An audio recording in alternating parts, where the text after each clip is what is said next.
vaping, e-cigarettes, e-cigarette, e-cigarette. e-cigarette. Health officials are warning about the dangers of e-cigarette use. This comes after Utah has been taking steps to address the vaping crisis, including... How frightening was that as a mom to see a child in that Sorry, she was on, and she just looked so small. She was sitting on the end of the trolley. The machines, everything. The doctors then showed me the x-rays where one lung was working, one wasn't. Imagine you are a 12-year-old little girl fighting for your life in a hospital.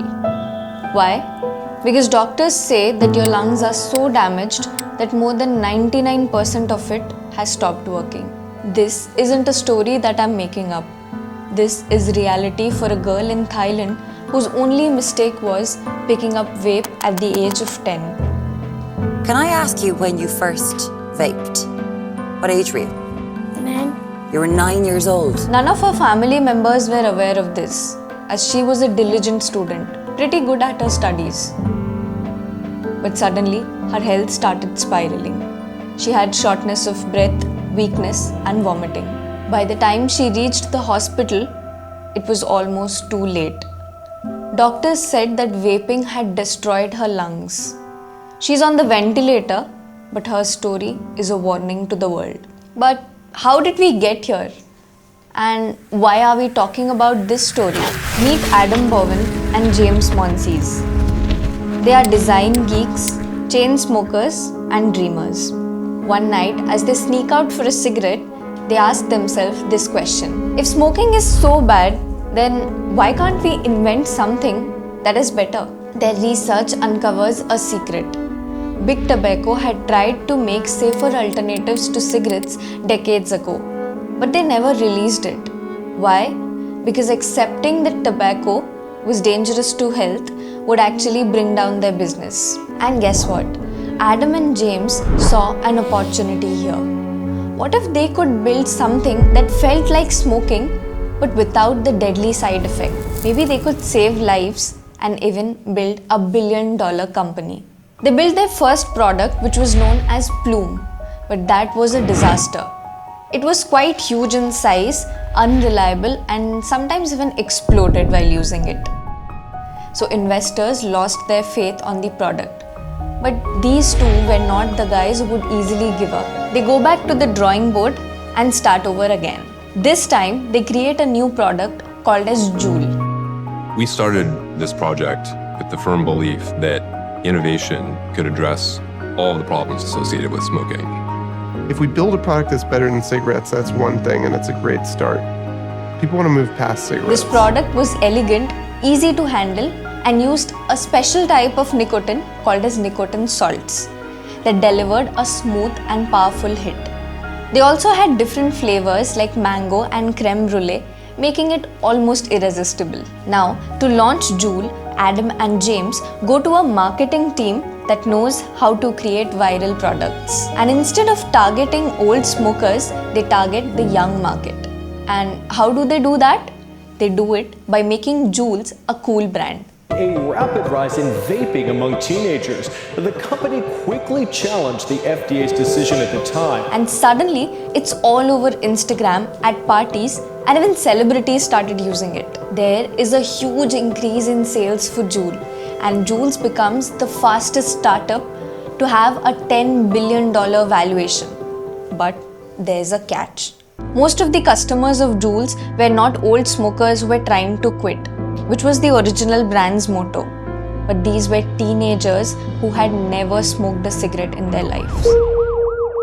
A mother is bringing the first wrongful death lawsuit against Juul Labs Incorporated after her 18-year-old son died more than a year ago in Florida. Juul's design is perfect for sneaking around. One pod of Juul's contains as much nicotine as a whole pack of cigarettes, and kids are getting addicted to it faster than anyone expected.